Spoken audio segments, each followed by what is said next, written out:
तो चलिए दोस्तों, हम शुरुआत करेंगे पाइथन के अपने चैप्टर 1 से। इस चैप्टर में हम सीखेंगे पाइथन के कुछ इंपॉर्टेंट कॉन्सेप्ट्स, क्योंकि ये बहुत बेसिक कॉन्सेप्ट्स हैं और इंटरव्यू में अक्सर पूछ लिए जाते हैं। तो हमारा पहला कॉन्सेप्ट है प्रोग्रामिंग। तो प्रोग्रामिंग का अर्थ होता है कंप्यूटर को बताना कि उसे क्या करना है।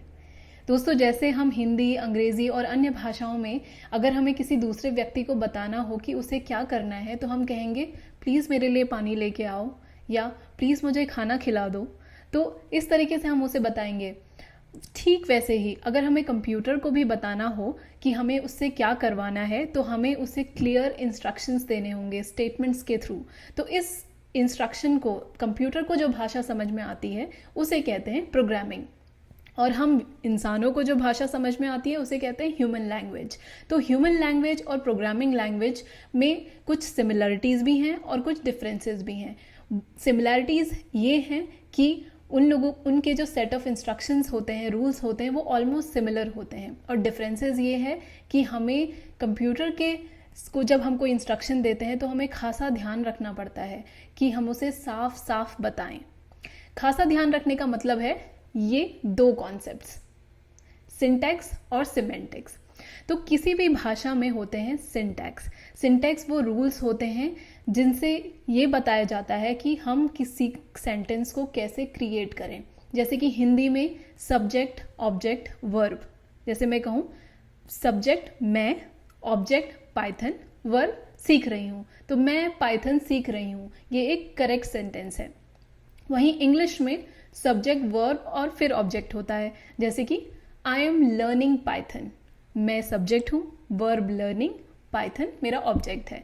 तो सब्जेक्ट, वर्ब और ऑब्जेक्ट तीन चीज़ें, बट क्योंकि भाषाएं अलग हैं हिंदी और इंग्लिश, तो इनका थोड़ा सा इधर उधर अरेंजमेंट हो गया है। हिंदी में ऑब्जेक्ट पहले आ रहा है और इंग्लिश में वर्ब पहले आ रहा है। तो ठीक इसी तरीके से जो कंप्यूटर के लिए प्रोग्रामिंग लैंग्वेजेस होती हैं, जैसे जावा, स्क्रिप्ट, आर, पाइथन, उनमें भी बेसिक सेम रहते हैं, बस फिर रूल्स थोड़े इधर से उधर हो जाते हैं। तो इसी तरीके से, जिस तरीके से अगर हमें एक भाषा आती है, उसके ग्रामर आता है, तो हमें दूसरी भाषा सीखने में भी आसानी हो जाती है।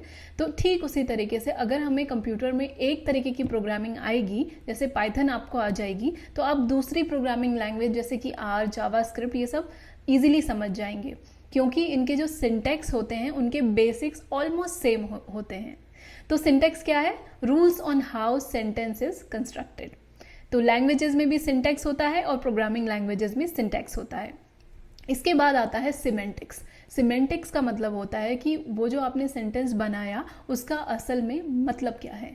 जैसे कि अगर मैं कहूँ आई एम लर्निंग पाइथन, तो ये एकदम करेक्ट है, सिंटैक्स भी करेक्ट है और इसका मीनिंग भी है। कहते हैं कि गोल्डी पाइथन सीख रही है, सीधी बात है। पर अगर मैं बोलूँ आई एम सीइंग पाइथन, मैं पाइथन देख रही हूँ, तो अगर मैं किसी व्यक्ति को ये बोलूँ कि आई एम सीइंग पाइथन, तो शायद वो समझ भी जाए कि शायद ये एक्चुअली अजगर नहीं देखा है इसने, ये पाइथन देख रही है, मतलब ऐसे शायद कुछ कोडिंग देख रही होगी। पर अगर मैं सेम चीज़ कंप्यूटर को बोलूँ प्रोग्रामिंग लैंग्वेज में, तो उसका अर्थ का अनर्थ हो जाएगा, क्योंकि कंप्यूटर नहीं समझेगा, वो एक्स्ट्रा मीनिंग्स कभी भी नहीं निकालेगा। तो उसे शायद लगेगा कि मैं अजगर देख रही हूँ, तो मेरे पास अगर मैं कोई कोड लिख रही हूँ, इंस्ट्रक्शंस लिख रही हूँ, तो मेरे पास एरर्स आ जाएंगी। तो इसलिए ज़रूरी है कि हम जो हमारी इंसानी भाषाएं हैं उनसे थोड़ा ज़्यादा डिसिप्लिन में हम जब प्रोग्रामिंग सीखें, तो सिंटैक्स और सिमेंटिक्स को थोड़ा ज़्यादा गहराई से समझें। क्योंकि अगर हम ह्यूमन लैंग्वेजेस में बात करेंगे तो एरर फिर भी चल जाएंगी, क्योंकि व्यक्ति समझ जाते हैं दूसरे कि क्या कहना चाह रहे हैं, पर कंप्यूटर नहीं समझेगा। इसलिए हम इस कोर्स में बहुत खासा ध्यान रखेंगे कि हम सिंटैक्स और सिमेंटिक्स बहुत अच्छे से लिखें और अच्छे से समझें पाइथन के, क्योंकि हम एरर नहीं चाहते। दोस्तों, हमारा अगला कॉन्सेप्ट है पाइथन में स्क्रिप्ट और प्रोग्राम।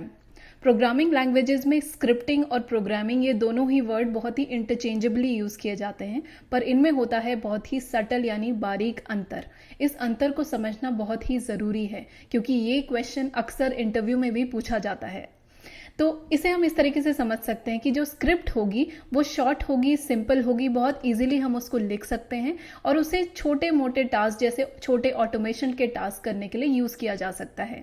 पर वहीं पाइथन का जो प्रोग्राम होगा वो थोड़ा कॉम्प्लिकेटेड होगा और वो एक तरीके से ग्रुप ऑफ स्क्रिप्ट्स और मॉड्यूल्स को कंपाइल करके बनाया जाएगा और उससे हम बड़े बड़े प्रॉब्लम सॉल्व करेंगे। इन दोनों के अगर यूज़ केसेस देखे जाएं तो स्क्रिप्ट के यूज़ केस जैसा हो सकता है कि आप कोई वेबसाइट से डेटा स्क्रैप कर रहे हैं वीकली, तो आप एक ब्लॉक ऑफ कोड लिखें अपने जुपिटर नोटबुक में। उस ब्लॉक ऑफ कोड को या उस नोटबुक की उस फाइल को हम कहेंगे स्क्रिप्ट, और वो आपको वीकली उस वेबसाइट से डेटा स्क्रैप करके देते रहे। तो इस तरीके का एक ऑटोमेटेड टास्क आप पाइथन के स्क्रिप्ट से कर सकते हैं। और आप क्या कर सकते हैं, जैसे अगर आपका कोई डेटाबेस है, आप उसमें से डेटा पुल करें और उस डेटा को क्लीन करने के लिए कोड लिखें। जैसे कि डुप्लीकेट ड्रॉप करने के लिए आपने लिखा, या फिर आपने नल वैल्यूज़ को रिप्लेस करने के लिए लिखा, तो ऐसा आप ऑटोमेशन स्क्रिप्ट के थ्रू कर सकते हैं। पर वहीं प्रोग्राम अगर हम कहेंगे तो उससे हम बड़े बड़े प्रॉब्लम सॉल्व करेंगे। जैसे कि कोई वेब ऐप है तो उसके पीछे लगेगा प्रोग्राम, तो ये एक तरीके से बहुत सारे स्क्रिप्ट्स का, मॉड्यूल्स का कंपाइलेशन होता है और थोड़ा डिफिकल्ट होता है। इस कोर्स में क्योंकि हम पाइथन के बेसिक्स सीख रहे हैं, तो जब भी हम बात करेंगे तो हम बात करेंगे पाइथन में स्क्रिप्टिंग के बारे में। दोस्तों, अब हम बात करेंगे ऑटोमेशन और एआई के बारे में। पाइथन को आप यूज़ कर सकते हैं दोनों ही चीज़ों में, ऑटोमेट करने के लिए भी और एआई के लिए भी। पर पहले ये जानना ज़रूरी है कि ये दो चीज़ें होती क्या हैं। सबसे पहले ऑटोमेशन। ऑटोमेशन का अर्थ होता है किसी भी मैनुअल टास्क को रिप्लेस या मिनिमाइज़ कर देना। जैसे कि आपको याद है कि पहले ट्रैफिक सिग्नल पे ट्रैफिक पुलिस खड़ी होती थी और वो डायरेक्शन दिया करती थी, पर अब ज़्यादातर जगहों में ट्रैफिक लाइट्स होती हैं।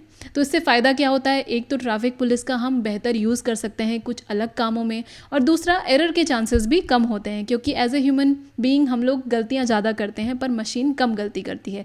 तो ये एक अच्छा ऑटोमेशन का एग्जाम्पल है। तो ऐसे ही आपको अपने करियर में भी ऑटोमेशन के डिसीजंस लेने होते हैं।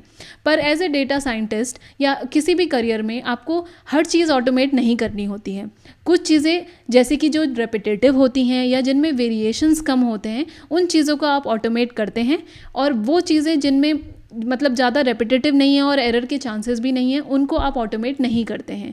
ये डिसीजन आपको इसलिए लेने पड़ते हैं क्योंकि ऑटोमेशन करने में बहुत टाइम और एनर्जी और ह्यूमन का इंटेलिजेंस लगता है।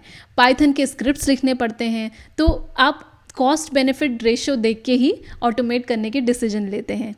आप बताइए कि अगर आपकी मान लीजिए वेडिंग है और आप क्या वेडिंग फोटोग्राफर किसी ऑटोमेशन के लिए दे देंगे? मैं तो शायद नहीं दूंगी, क्योंकि मैं अगर अपनी शादी में कैंडिड मोमेंट्स कैप्चर करना चाहती हूँ, क्योंकि मैं वहाँ पे मुझे एक ऐसे फोटोग्राफर की ज़रूरत होगी जिसकी आई अच्छी है ह्यूमन इमोशंस देखने के लिए, जो जनरली हम लोग ऑटोमेट नहीं कर सकते। तो जहाँ पे हमें ह्यूमन इंटेलिजेंस चाहिए, ह्यूमन इनपुट ज़्यादा चाहिए, वहाँ पे हम चीज़ें जनरली कम ऑटोमेट करते हैं। ऐसा ही एक एग्जाम्पल है कि आपके पास जैसे आपका स्टार्टअप बिजनेस है, तो क्या आप वहाँ पे चीज़ें जाते ही ऑटोमेट करना शुरू कर देंगे? नहीं, क्योंकि स्टार्टअप बिजनेस में चीज़ें जनरली रेपिटेटिव नहीं होती हैं। दूसरा, चीज़ें बहुत वेरिएशन होता है वहाँ पे, आपको पता नहीं कि मार्केट कैसा है, आपका प्रोडक्ट किस तरीके से है, बहुत टाइम आपको उस बिज़नेस में नहीं हुआ है, तो बहुत सारे बदलाव होते रहते हैं। तो ऐसी सिचुएशन में भी आप ऑटोमेशन में फोकस नहीं करते हैं। इसलिए जो कंपनीज़ थोड़ी पुरानी हैं या बहुत स्टेब्लिश्ड हैं, जिनके प्रोसीजर्स ऑलरेडी इस्टेब्लिश हो चुके हैं, वो ज़्यादा ऑटोमेशन में फोकस करते हैं। अब बात करते हैं एआई के बारे में। तो एआई यानी आर्टिफिशियल इंटेलिजेंस, इसका अर्थ होता है मशीन को ट्रेन करना मशीन लर्निंग के थ्रू, ताकि वो कॉम्प्लिकेटेड टास्क कर सके। ऑटोमेशन और एआई में इतना सा अंतर ये है कि एआई एक बहुत व्यापक टर्म है, एक बड़ा कॉन्सेप्ट है, और एआई के थ्रू हम ऑटोमेशन कर सकते हैं। तो ऑटोमेशन एआई का एक छोटा सा बाय प्रोडक्ट है, पर एआई से हमें बहुत उम्मीदें हैं, हम बहुत कुछ बड़ा करना चाहते हैं एआई के थ्रू। और अच्छी बात यह है कि अगर आप पाइथन सीख जाएंगे तो आप ऑटोमेशन और एआई भी आराम से सीख पाएंगे, क्योंकि पाइथन को दोनों ही चीज़ों के लिए यूज़ किया जाता है।